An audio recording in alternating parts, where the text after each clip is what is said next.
اچھا، اب اس میں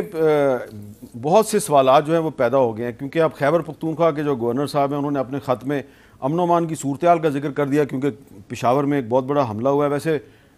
بائی دی وے میں آپ کو یہ بتا دوں کہ جو پشاور کی پولیس لائنز میں جو حملہ ہوا ہے اس کا جو حملہ آور ہے اس کا سر مل گیا ہے۔ وہ سر ہمارے کی تصویر ہمارے پاس ہے لیکن وہ دکھانے کے قابل نہیں ہے۔ لیکن سوال یہ پیدا ہوتا ہے کہ یہ صوبہ جو ہے، اس صوبے میں جو دہشت گردی کے حملے ہیں وہ کم ہو گئے تھے، وہ زیادہ کیسے ہوئے؟ اس پہ بھی آج عمران خان صاحب نے اپنا موقف پیش کیا ہے، وزیر اعظم شہباز شریف صاحب نے اپنا موقف پیش کیا ہے، لیکن زبیری صاحب ایک سوال پیدا ہوا ہے کہ بہت سے جو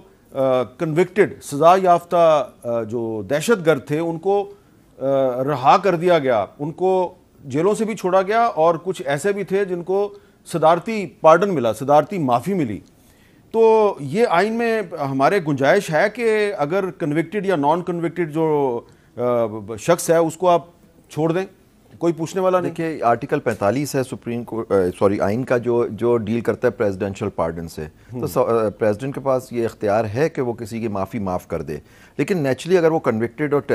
ٹیررزم کے اس میں گئے ہیں تو اس پہ جہاں تک میرے خیال ہے اس میں معافی کا اطلاق بھی نہیں ہوتا، وہ ریمیشنز وغیرہ جو ہوتے ہیں وہ بھی نہیں ملتی ان کو۔ لیکن اگر انہوں نے اس طرح سے چھوڑا گیا تو اس کے پیچھے دیکھنا پڑے گا کیا کیا ان کی سزائیں پوری ہو چکی تھیں، اس کے بعد ان کو چھوڑا گیا، پارڈن تو ہوگی، دیٹ مینس سزا پوری نہیں ہوئی ہوگی۔ لیکن ایک صاحب جو ہیں مسلم خان، ان کو 3 دفعہ پھانسی کی سزا دی گئی تھی، جی ان کو بھی چھوڑ دیا۔ سر تو یہ تو پھر انویسٹیگیشن ہونی چاہیے کہ کیا وجوہات ہوئیں جس کی بیسس پہ ہوا، کس وجہ سے پریزیڈنٹ کو ایڈوائز کی گئی، نیچرلی ایڈوائز ہی دی گئی ہوگی نا ان کو چھوڑنے کے لیے، presidential bound by the advise, article 48 لگے گا اس کے اوپر، تو ان کو ایڈوائز دی گئی ہوگی، لا منسٹری سے آئی ہوگی ایڈوائز کہ جی ان لوگوں کو پارڈن کرے، تو پریزیڈنٹ نے اس کو پارڈن کر دیا ہوگا، تو یہ ساری انویسٹیگیشن ہونی چاہیے پھر۔ جی کامران مرتضیٰ صاحب،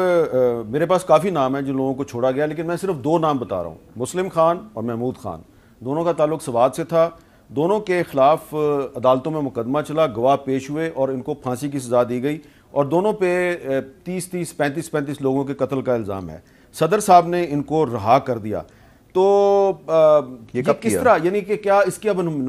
ہمیں یہ رائٹ ہے پوچھنے کا کہ آپ نے پاکستانی عوام کے قاتلوں کو چھوڑ دیا، کیسے چھوڑ دیا؟ یہ سوال اب پوچھنے کا پیدا ہونا چاہیے۔ اس سے پہلے بھی آرٹیکل 45 کے حوالے سے معاملہ گیا تھا، اور انہوں نے کہا کہ یہ جو سپریم کورٹ میں، اور انہوں نے کہا تھا کہ یہ ایبسولوٹ رائٹ ہے۔ حالانکہ اس کو لے کے ہم اس اینگل سے گئے تھے کہ جب قصاص اور دیت کا قانون آ گیا تھا اور کسی دوسرے کی جان جانے کا معاملہ تھا، تو پھر یہ حق شاید صدر کے پاس یا کسی حکومت کے پاس نہیں رہتا،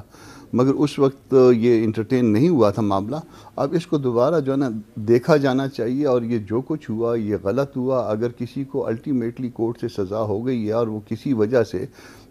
کوئی طاقت کے مراکز اگر اس کو کہیں پہ فیور کر رہے ہیں، اور وہ کسی وجہ سے اس فیور کی وجہ سے جو ہے نا وہ چھٹ جائے، اور اس کے بعد اس طرح کے حادثات جس طرح سے کل ہوا ہے،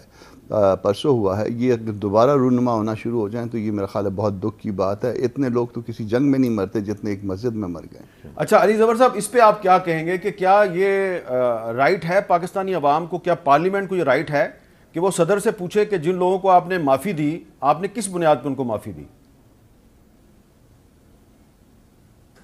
حامد صاحب، آئین کی جو طاقتیں دی گئی ہیں مختلف انسٹیٹیوشنز کو، چاہے وہ پریزیڈنٹ ہوں، گورنر ہوں، پرائم منسٹر ہوں، چیف منسٹر ہوں، تو اس کے پیچھے ایک نیت ضرور ہوتی ہے، اور آئین کی نیت یہ ہوتی ہے کہ جو بھی کام کیا جائے گا وہ آئین کی اسپرٹ میں، وہ ایک نیشنل انٹرسٹ میں کیا جائے گا۔ پارڈن کی طاقت ضرور دی ہے آئین نے پریزیڈنٹ کو، جو کہ وہ پرائم منسٹر کی ایڈوائز پہ ایکٹ کرتے ہیں، اور اگر کسی کو پارڈن کرنا چاہیں تو پارڈن دیا جاتا ہے، لیکن اس کے پیچھے نیت یہ تھی کہ وہ اس قسم کی سچویشن میں کی جائے گی جہاں کوئی نیشنل انٹرسٹ انوالو ہو، اور اگر وہ اس طرح کے لوگوں کو، ٹیررسٹ کو آپ پارڈن کرنے کے لیے استعمال کریں گے طاقت، تو یہ اس کا غلط استعمال ہے، اور پارلیمنٹ کو نہ صرف بلکہ عوام کو پوچھنے کا حق ہے کہ یہ کس بیسس پہ، اس کی کیا وجوہات تھیں، کیا ڈیسیجن کی ریزنز تھے۔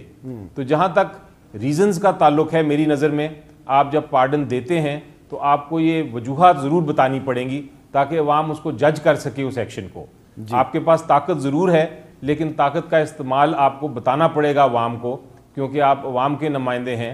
آپ پرائم منسٹر ہیں، آپ ایڈوائز کر رہے ہیں پریزیڈنٹ کو، تو آپ، اور پریزیڈنٹ ہیں، آپ اس پہ ایکشن لے رہے ہیں، تو یہ دونوں انسٹیٹیوشنز جو ہیں، دونوں جو ہیڈز ہیں، ان کو سمجھانا پڑے گا، بتانا پڑے گا، اور پھر عوام جج کرے، پارلیمنٹ جج کرے۔ لیکن ریزنز نہ دینا میرا خیال ہے آئین کی خلاف ورزی ہوگی. اچھا، اب اس میں زبیری صاحب اس وقت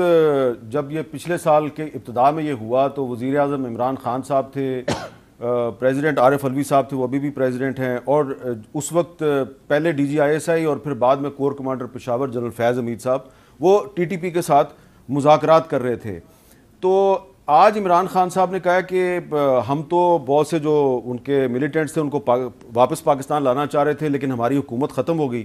تو کیا ابھی بھی پارلیمنٹ کو یہ بتانا چاہیے کہ جو مذاکرات آپ کر رہے تھے وہ کس بنیاد پہ آپ کر رہے تھے، اور پھر جن کو آپ نے چھوڑا انہوں نے حملے شروع کر دیے، تو اس کا ذمہ دار کون ہے؟ بالکل آپ نے بجا فرمایا کہ دیکھیں ہر چیز پارلیمنٹ وہ ادارہ ہے جس کے ہمارے دونوں یہ جو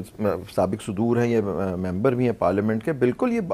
پارلیمنٹ ہماری ریپرزنٹیٹیو ہوتی ہے، ان میں ڈیبیٹ ہونی چاہیے کہ اگر ان کو چھوڑا گیا کیا مذاکرات ہے، کیونکہ میں سمجھتا ہوں کہ پاکستان میں صرف پرائم منسٹر ان طرح کے معاملات میں پرائم منسٹر نہیں ہوتا، اور اسٹیک ہولڈرز بھی انوالو ہوتے ہیں نیگوسیشن میں. آپ نے خود نام لیا ان لوگوں کے، ان سے بھی پوچھنا چاہیے کہ جی آپ لوگوں نے ایڈوائس دیکھیں، پرائم منسٹر کو بھی تو کسی نے ایڈوائس کی ہوگی، وہ بھی تو ایڈوائس دیتا ہے. لا منسٹری ہو گئی، ہماری فورسز ہو گئی ہیں، جو بھی جو اسٹیک ہولڈرز ہیں انہوں نے بیٹھ کے بات ہوئی، انہوں نے کہا ہوگا چھوڑے، اگر نیگوشیشن کیا ہوگا تو یہ پالیسیز گورنمنٹ کی تو نہیں ہو سکتی. سارے اسٹیک ہولڈرز ہمیں معلوم ہمارا سسٹم کس طرح سے چلتا ہے، آپ روز اس پہ ڈیبیٹ کرتے ہیں، تو ان کے سامنے یہ بات ہے اور پارلیمنٹ میں ڈیبیٹ ہونی چاہیے کہ جی یہ چھوڑا گیا، اس کے پیچھے یہ محرکات تھے، یہ لوگ تھے جنہوں نے ایڈوائس کی گئی، اس کی بنا پہ یہ ایکشن لیا گیا. یہ سب عوام کے سامنے آنا چاہیے، کیونکہ دیکھیے ہم لوگ کب تک اپنی لوگوں کی لاشیں اٹھائیں گے. ایک مسجد تک کو نہیں چھوڑا گیا سر.